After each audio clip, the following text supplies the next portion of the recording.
જય શ્રી કૃષ્ણ. નમસ્કાર મિત્રો, મારી આ એલજી ભક્તિભાવ યુટ્યુબ ચેનલમાં તમારું હાર્દિક સ્વાગત છે.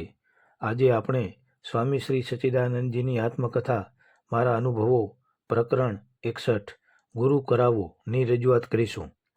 હિન્દુ પ્રજા માત્ર ધર્મ સંપ્રદાય પંથ કે જાતિથી જ વિભાજિત નથી, પણ તે કેટલીક વાર આદર્શોથી પણ વિભાજિત થાય છે. વિશ્વના બીજા ધર્મોમાં ભાગ્યે જોવા મળે તેવી એક પ્રથા હિન્દુ પ્રજામાં છે. તે છે ગુરુ કરવાની પ્રથા. ખ્રિસ્તીઓ પાદરીઓ વગેરે ધર્માધિકારીઓને માને છે, કારણ કે તે નિશ્ચિત ધર્મ તથા શાસ્ત્રને માને છે.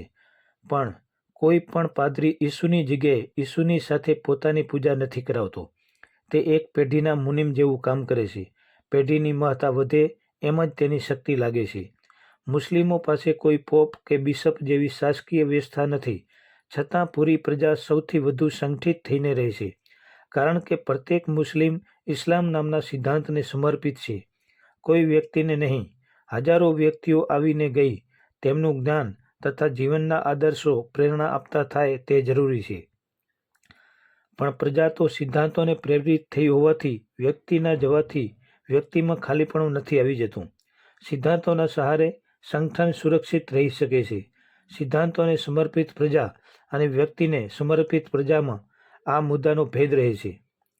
હિન્દુ પ્રજા મુખ્યતઃ વ્યક્તિ સમર્પિત પ્રજા હોવાથી વ્યક્તિઓની પ્રતિભાના માધ્યમોથી તે અસંખ્ય સંપ્રદાયો, પંથો, મંડળો વગેરેમાં વિભાજિત થઈ છે તથા થતી રહે છે. ધાર્મિક ક્ષેત્રમાં પ્રજાને અનુયાયી બનાવવા માટે બહુ સરસ માર્ગ ગુરુ થવાનો છે. પ્રથમ તો તમે ગુરુ થાવ. તમારો પ્રભાવ, પ્રતાપ અને ક્ષમતા બધું પોતાની ગુરુતાને ચમકાવવામાં ખર્ચો. તમારી પોતાની નવાઈ વચ્ચે હજારો લોકો તમારા અનુયાયી થશે. ટોળું ટોળાને વધારે તે નિયમ પ્રમાણે તમારો ટોળું બીજા માણસોને પોતાના તરફ ખેંચીને તમારા અનુયાયીઓની સંખ્યા વધારતું રહેશે. સંખ્યાનો વધારો સૌને નોંધ લેવા વિવશ કરશે. વોટ લેનારથી માંડીને સૌને થશે કે આ વ્યક્તિના સહયોગથી લાભ થઈ શકે તેમ છે, એટલે તમારી ચારે તરફ રાજકીય નેતાઓ, વેપારીઓ વગેરે સૌ કોઈ ઉભરાવા લાગશે. એક વ્યક્તિને કેન્દ્રમાં રાખીને એક વાતાવરણ ઊભું થશે, જે અનુકૂળ માણસોને તો પ્રભાવિત કરશે જ, પ્રતિકૂળ માણસોને પણ તેની નોંધ લેવા ફરજ પાડશે. આવી કેન્દ્રીય વ્યક્તિ પોતાની જયંતિ, ષષ્ઠી પૂર્તિ વગેરે અનેક પ્રસંગોને ધામધૂમથી ઉજવતી હોય છે. તેનો બાહ્ય પ્રભાવ તેના ટોળાને વધારવામાં તથા વિરોધીઓને દબાવવામાં ભાગ ભજવતો હોય છે.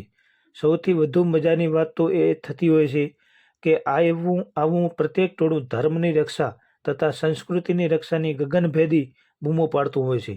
ધર્મ અને સંસ્કૃતિની રક્ષાની આ રીતે વાતો કરનારા ખરેખર તો પ્રજાને વિભાજિત જ કરતા હોય છે. આવા વિભાજનથી ધર્મ તથા સંસ્કૃતિની બંને દુર્બળ થતા હોય છે. પણ મૂળ પ્રશ્ન એ થાય છે કે આવા વિભાજન કેમ થાય છે?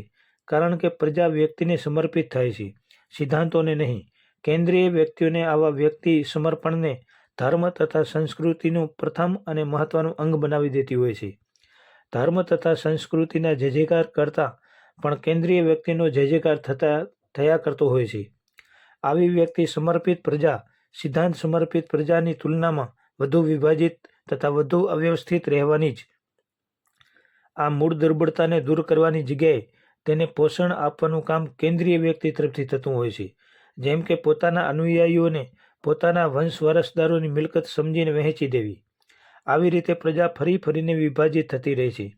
જો પ્રજાને સિદ્ધાંત સમર્પિત બનાવી હોત તો વ્યક્તિ દ્વારા થનારા વિભાજનોથી તે બચી શકી હોત, તો તે વધુ શક્તિશાળી તથા વ્યવસ્થિત રહી શકી હોત. પણ એવું નથી થઈ શક્યું, હજી પણ નથી થઈ શકતું, કારણ કે આપણે વ્યક્તિને ભગવાન કે ભગવાનની તુલ્ય માની લેવાની બીમારીથી પીડાઈએ છીએ. હું કાશીમાં રહેતો ત્યારે મને ઘણીવાર યુપી તથા બિહારના ગામડા જોવાની ઈચ્છા થતી. એકવાર મહંતજી પોતાની જમાત લઈને પોતાના 2 લાખ ગૃહસ્થ શિષ્યોમાં વિચરણ કરવા નીકળતા હતા. હું તેમની સાથે થઈ ગયો. મારે ગામડા જોવા હતા. મહંતજી પાલખીમાં ચાલે, પાલખીને ભાઈ લોકો ઉપાડે, એક ગામથી બીજા ગામે વિચરણ થાય. અમે બધા પગપાળા ચાલીએ. ગામની ભાગોળે તંબુ નંખાય, મંદિરે આરતી પૂજા વગેરે થાય. મારું તથા કોઈ વાર મહંતજીનું પ્રવચન થાય. અનુયાયી વર્ગ એકત્ર. ગાદી પરંપરાના અનુયાયીઓ હોવાથી કેટલાકને ખૂબ શ્રદ્ધા હોય. કેટલાકને ઓછી હોય, પણ બધા ભેગા થાય. દર ત્રીજા વર્ષે એ ગામનો વારો આવે એટલે નવા બાળકો તથા નવા અનુયાયીને મહંતજી ગુરુમંત્ર આપે. શિષ્યોની સંખ્યામાં વધારો થાય, આવકમાં પણ વધારો થાય. આવા વિશાળ શિષ્ય સમુદાય આગળ પોતાની મહત્તા વધારવા સીધી અથવા આડકતરી રીતે ચમત્કારોની હવા તો બાંધવી જ પડે. લોકો જ્ઞાન ગુણથી એટલા પ્રભાવિત નથી થતા જેટલા ચમત્કારોથી પ્રભાવિત થાય છે. અમે એક પછી એક અનેક ગામડામાં વિચરતા રહ્યા. મેં જોયું કે પ્રત્યેક ગામમાં ઓછામાં ઓછા 4-5 પંથો તો હોય જ છે. પ્રત્યેક પંથના ગુરુ લોકો પ્રથમ તકેદારી એ રાખતા હોય છે કે પોતાના અનુયાયી કોઈ બીજા પંથમાં કે ગુરુમાં રસ્તો નથી ધરાવતા ને. જો કોઈ વ્યક્તિ આવી વૃત્તિવાળો જોવા મળે તો તેને તેમ કરતાં અટકાવવામાં આવે. તે પ્રજા વચ્ચે એક દિવાલ ઊભી થઈ જાય. આવી દિવાલ કેટલીક વાર પડોશીની નિંદા કે અસહિષ્ણુતાનું કામ પણ કરે. પોતાને પંથની શ્રેષ્ઠતા તથા બીજાની હીનતા બતાવવાની પ્રેરણા આ વિભાજનમાંથી મળે. અમારા મહંતજીના અનુયાયી વર્ગને માંસાહાર ન કરવાની કડક મનાઈ ના રહેતી. એટલે સામાન્ય રીતે એનો રિવાજ પડી ગયો હતો કે જેણે માંસાહાર ચાલુ રાખીને પણ ગુરુ કરાવવા હોય તે અમારા મહંતજીનો મંત્ર લેતા. બીજા મહંતજી કડક રીતે માંસાહાર છોડાવી દેતા. એટલે તેમના અનુયાયી કરતાં અમારા મહંતજીના અનુયાયીઓની સંખ્યા વધારે રહેતી. મેં એકવાર એકાંતમાં મહંતજીને સમજાવવા પ્રયત્ન કર્યો કે તમે પણ શિષ્યોને કડક રીતે માંસાહાર છોડાવવાનો પ્રયત્ન કરો ને. તેમણે બહુ જ ડાપણ ભર્યો જવાબ આપ્યો, આપણો ધ્યેય મઠની આવક વધારવાનો છે. મારા 2.5 લાખ શિષ્યો મને માત્ર 2 રૂપિયા દક્ષિણા આપે તો પણ મઠને 5 લાખ રૂપિયાની આવક થાય. હવે જો આપણે તેમને માટે કડક નિયમો બનાવીએ તો શિષ્યોની સંખ્યા ઘટી જાય અને તે આવક ઓછી થઈ જાય. એટલે જે કરે તે ભરે. આપણે તો આપણા મઠની ચિંતા કરવાની. મહંતજીની આ વ્યવહારિક વાત મારા ગળે ન ઉતરી. થોડા દિવસ સાથે રહીને વચ્ચેથી જ હું જમાત છોડીને કાશી પાછો આવતો રહ્યો. ગામડાની ધાર્મિક સ્થિતિ જાણવી હતી તે જાણી લીધી. બસ ગુરુ કરાવો નું પ્રબળ વાતાવરણ. જેને ઘેટાં ભેગા કરવાની કળા આવડી હોય તે બાથ ભરીને ઘેટાં ભેગા કરે. બસ ગુરુ થઈ ગયા. ગુરુ ભગવાનની જગ્યાએ ગોઠવાઈ જાય. શિષ્યો ગુરુની આરતી પૂજા કરે, પગ ધોઈને પીએ. ગુરુનો પ્રવચન તથા પુસ્તકોનો મોટો સૂર હોય કે ગુરુ એ જ ભગવાન. એટલે આખો અનુયાયી વર્ગ ગુરુ નામનો વ્યક્તિને વળગ્યો હોય. તે જ ધારણહાર છે. તેમના ગીતો ગવાતા હોય. ગુરુ મહિમાની આગળ ઈશ્વર મહિમા લુપ્ત થઈ ગયો હોય. આવી રીતે ગુરુ દ્વારા પદ્ધતિસર ઈશ્વર વિમુખતા ફેલાવાતી હોય. તન મન અને ધન સર્વસ્વ ગુરુને અર્પણ કરી દેવાની કથાઓ, ગીતો, ભજનો ગવાતા હોય. અનુયાયીમાં વ્યક્તિ પૂજાનો અફીણ્યો નશો ચડ્યો હોય. બીજા ગુરુઓ કરતાં અમારા ગુરુ શ્રેષ્ઠ છે તેવા દાવા પ્રતિદાવા થતા હોય. સ્વયં ગુરુઓ પરસ્પરમાં ઈર્ષા, દ્વેષ અને મનમાં ડોળા કાઢતા હોય.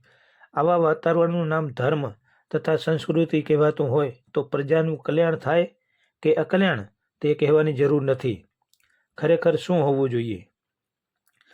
પ્રજાને સિદ્ધાંતો પ્રત્યે સમર્પિત કરનારા ધર્મ પ્રચારકો હોવા જોઈએ. વ્યક્તિ પૂજાથી બચનારા તથા બચાવનારા ધર્મ પ્રચારકો હોવા જોઈએ. ઈશ્વરનો મહિમા તથા સિદ્ધાંતોની નિષ્ઠા દઢ કરાવનારા ધર્મ પ્રચારકો હોવા જોઈએ. ગુરુ કરાવવાના નામે પ્રજાને વધુને વધુ વિભાજિત કરનારા તથા અવ્યવસ્થા ફેલાવનારા ગુરુઓથી છુટકારો મળે તો જ આ સંભવ છે. ગુરુ કરાવ્યા વિના પણ કલ્યાણ થઈ શકે છે.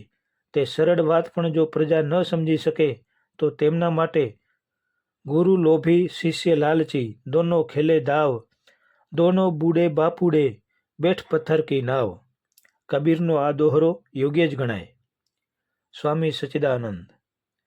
પ્રિય શ્રોતાજનો, જો તમને આ વિડીયો પસંદ આવ્યો હોય તો લાઈક, શેર અને કોમેન્ટ જરૂર કરશો.